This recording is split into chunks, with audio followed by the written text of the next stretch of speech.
오늘 성경 말씀은 누가복음 2장 1절에서 14절입니다. 하나님께서는 이 땅에 평화의 왕으로 예수님을 보내주셨습니다. 그리고 예수님의 삶을 통해 당신이 온 인류를 어떻게 사랑하시는지를 보여주셨습니다. 오늘 이 시간 예수님이 이 땅에 육신으로 탄생하신 사건을 통해 이 안에 담겨있는 의미와 교훈을 살펴보겠습니다. 첫째로 예수님은 실제 역사 속에 오셨습니다.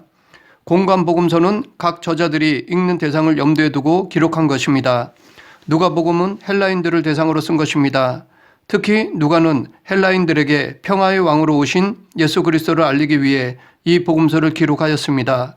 누가는 먼저 예수님의 탄생을 기록하므로 당시 헬라 사람들이 섬기고 있는 신들과 예수님이 다르다는 것을 밝히고 있습니다. 당시 헬라 사람들이 믿고 있던 신들은 사람들에 의해 만들어진 신들이었습니다. 우리가 잘 알듯이 그리스 신화에 나오는 신들은 인간이 지어낸 이야기입니다. 다시 말해 사실이 아닙니다. 반면에 성경에 기록한 예수님은 실제로 역사 속에서 존재하신 분이십니다. 그래서 누가는 예수님이 이 세상에 실존한 인물이라는 것을 증거하기 위해 예수님이 탄생하신 시기를 구체적으로 기록한 것입니다. 예수님은 실제로 가이사 아우구스도가 로마의 황제로 있었을 때 태어나셨습니다. 가이사 아우구스도는 로마의 초대 황제로서 본래의 이름은 가이우스 옥타비우스입니다. 그가 황제로 재위할 당시 로마의 영토는 페르시아에서부터 지금의 영국까지 확장되어 온 지상의 제국이라 불리울 정도로 되었습니다. 그런 옥타비우스 황제에게 로마 원로원은 아우구스투스라는 칭호를 붙였습니다. 그런 그가 수리아 총독 관할에 있는 유대 백성들에게 호적을 명했습니다. 그 이유는 호적을 재정립함으로 인구도 조사되고 그에 따른 세금을 원활하게 징수하고 무엇보다도 식민지역의 질서를 확립하고자 함이었습니다. 이 호적령 때문에 요셉과 마리아도 그들의 고향인 베들레헴으로 가야만 했습니다. 이 호적령은 누구도 부인할 수 없는 역사적 사실입니다. 그런 거로 예수님의 탄생은 역사적 사실입니다. 그런데 이 아우구스도의 호적령은 이런 세상적인 목적으로만 이루어진 것이 아닙니다. 그 배후에는 예수님을 베들레헴에 탄생시키려고 하신 하나님의 섭리가 있었습니다. 하나님은 과거 미가 선지자를 통해서 메시아가 베들레헴에서 나실 것을 예언하셨습니다. 베들레헴 에브라다야, 너는 유다 족속 중에 작을지라도 이스라엘을 다스릴 자가 내게서 내게로 나올 것이라. 그의 근본은 상고의 태초에니라.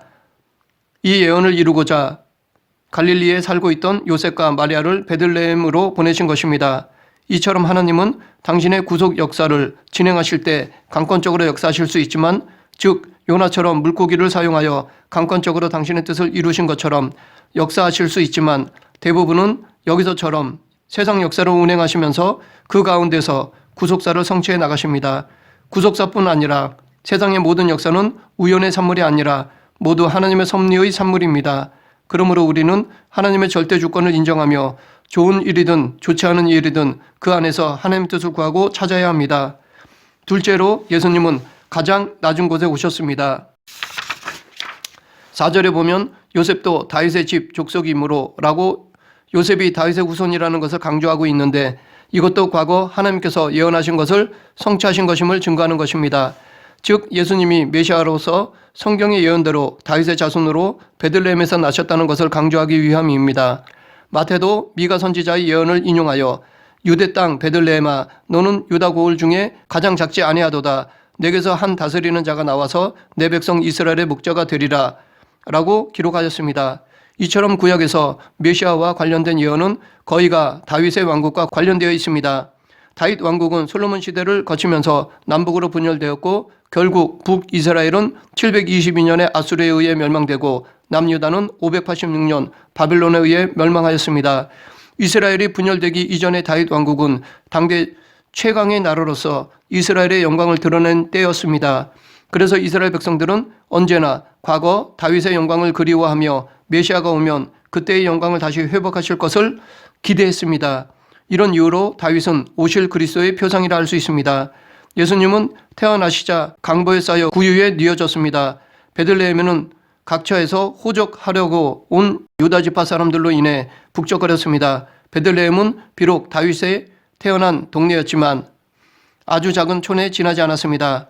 그래서 지나가는 여행객을 위해서 만들어 놓은 사관이 많지 않았습니다. 그런 거로 방 얻기가 힘들었습니다. 그러나 그런 곳에서도 유다 지파 중 유력한 자나 돈 많은 자들은 방을 얻을 수 있었을 것입니다. 왜냐하면 당시 여관 주인들이 이 호정령을 이용하여 웃돈을 받고 방을 빌려주었을 것이기 때문입니다.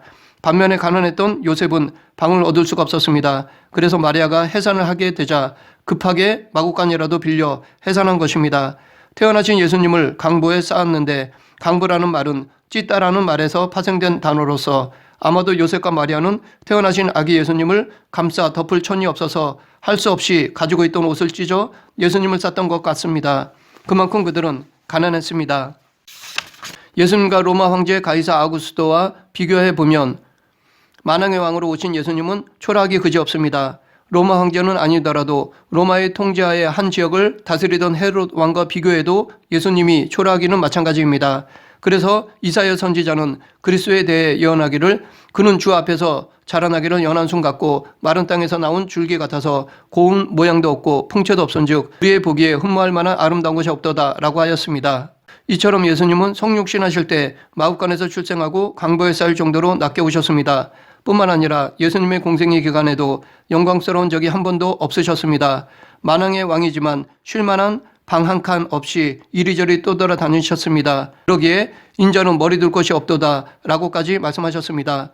어떤 종교 지도자들에게는 조롱을 받고 고향에서는 멸시를 받고 제자 가룟 유다에게는 배신을 당했습니다.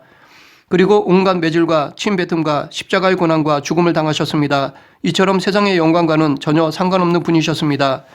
만왕의 왕이신 예수님께서 이토록 낮고 비천한 모습으로 오신 이유는 바로 비천한 우리들의 친구가 되기 위함입니다. 그래서 히브리서 기자는 우리에게 있는 대제사장은 우리의 연약함을 체휼하지 아니하는 자가 아니요 모든 일에 우리와 한결같이 시험을 받은 자로되 죄는 없으시니라. 그러므로 우리가 긍휼하심을 받고 때를 따라 돕는 은혜를 얻기 위하여 은혜의 보좌 앞에 담대히 나아갈 것이니라 라고 하였습니다.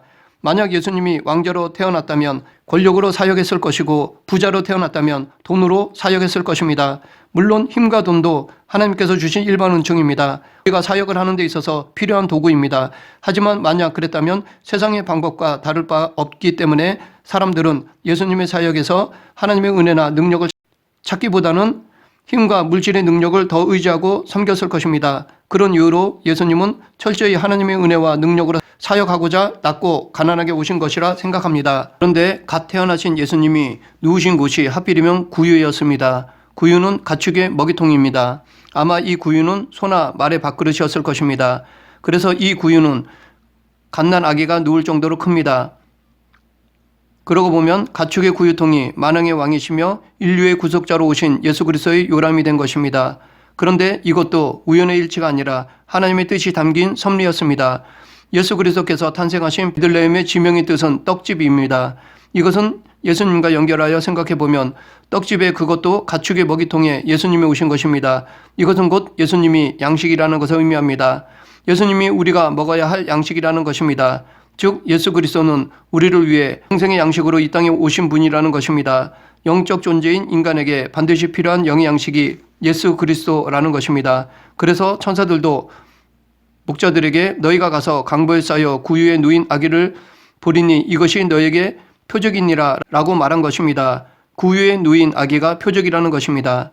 표적은 사건 그 자체보다 그 사건의 의미를 강조하는 것입니다. 그래서 이 구유에 누인 아기 그 자체보다 그 안에 담긴 의미, 즉 예수님이 앞으로 우리들이 먹어야 할 영의 양식임을 나타내고자 한 것입니다. 그래서 예수님께서도 당신에 대해 요한복음 6장 48절에서 내가 곧 생명의 떡이로다 라고 말씀하신 것입니다. 그러므로 우리는 베들레헴의 구유에 누우셨던 예수 그리스도를 믿음으로 영생의 양식을 먹은 것입니다. 셋째로 예수님은 온 백성에게 기쁜 소식으로 오셨습니다. 10절에서 천사는 목자들에게 무서워 말라 보라 내가 온 백성에게 미칠 큰 기쁨의 좋은 소식을 너에게 전하노라 라고 말하고 있습니다. 여기서 온 백성은 유대 민족뿐 아니라 온 인류를 의미합니다.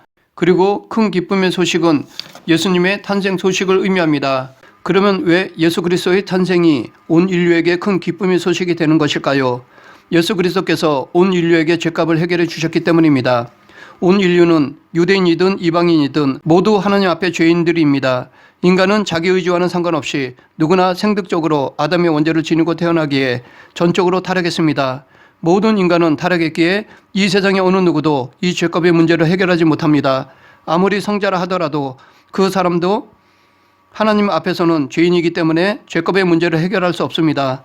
또한 이 세상의 그 무엇으로도 이 죄의 문제를 해결하지 못합니다. 철저한 교육으로나 완벽한 법으로라도 죄의 문제를 해결하지 못합니다. 아무리 교육을 철저히 시켜도 법을 강화하더라도 사람들로 하여금 죄를 짓지 못하게 할 수는 없습니다. 오히려 새로 생기는 법으로 새롭게 죄를 지을 뿐 어떤 법으로도 죄를 막을 수 없습니다. 돈으로도 해결되지 않습니다. 그래서 하나님께서는 당신의 독생자 예수 그리스도를 이 땅에 보내셨고 십자가의 대속을 통해서 죄의 문제를 해결해 주신 것입니다. 누구든지 예수 그리스도를 믿음으로 말미암아 하나님으로부터 죄 용서함을 받고 나아가 의인으로 인정해 주신 것입니다. 영생을 얻게 됐습니다. 이 길이 모든 사람에게 주어진 것입니다. 이런 이유로 예수 그리스도의 탄생은 어느 특정한 사람에게만 기쁜 소식이 아니라 온 인류의 모두에게 아주 큰 기쁨의 좋은 소식이 되는 것입니다.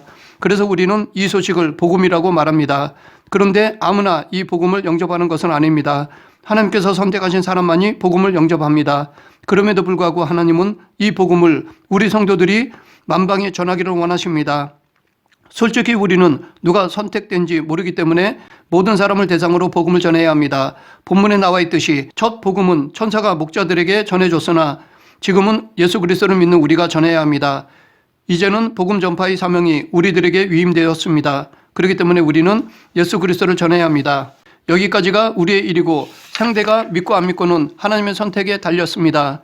천사들은 강보에 쌓여 구유에 누인 아기가 곧 구세주라고 알려주었습니다. 그런데 솔직히 세상을 구원하실 메시아의 등장치고는 지나칠 정도로 초라하다고 생각이 듭니다.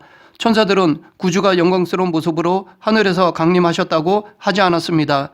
구유에 갓 태어난 아기가 구주라고 했습니다. 이렇게 말하면 믿는 사람이 몇이나 될까요? 우리는 세계적으로 유명한 사람이 되려면 그 탄생부터 특별해야 한다고 생각하는 경향이 있습니다. 그래서 독재자들은 자신을 신격화하거나 신화를 방불케 하는 이야기를 만듭니다. 그러나 만왕의 왕이신 예수님의 탄생에 있어서 전혀 그렇지 않습니다. 평범하다 못해 오히려 저주받은 사람처럼 너무나 비참하게 태어나신 것입니다. 그럼에도 불구하고 목자들은 천사의 말을 믿었습니다. 세상적인 가치관으로 생각하지 않고 말씀 그대로 받아들이고 믿고 따랐습니다. 그만큼 이 목자들은 순수한 마음이었습니다. 이런 순수한 믿음을 소유한 자만이 예수님을 만날 수 있습니다. 그래서 예수님께서도 마태복음 5장 8절에서 마음이 청결한 자는 복이 있나니 그들이 하나님을 볼 것이미요 라고 말씀하셨습니다. 반면에 헤롯 왕을 비롯한 종교 지도자들은 예수님의 탄생에 대해 알고 있었지만 예수님의 탄생에 대한 동방 박사들의 말을 믿지 않았습니다. 그래서 그들은 예수님을 만나지 못했습니다. 그러면 왜 예수 그리스도께서 우리 같은 평범한 인간의 모습으로 여인을 통해 출생하셨는지를 생각해 보았으면 합니다. 앞에서는 왜 예수님이 낮고 천한 모습으로 이 땅에 오셨는지에 대해 살펴보았지만 여기서는 그보다 더 근본 문제인 왜 인간으로 오셔야 했는지를 알아보겠습니다. 첫째는 예수님이 참 중보자 되시기 위함입니다.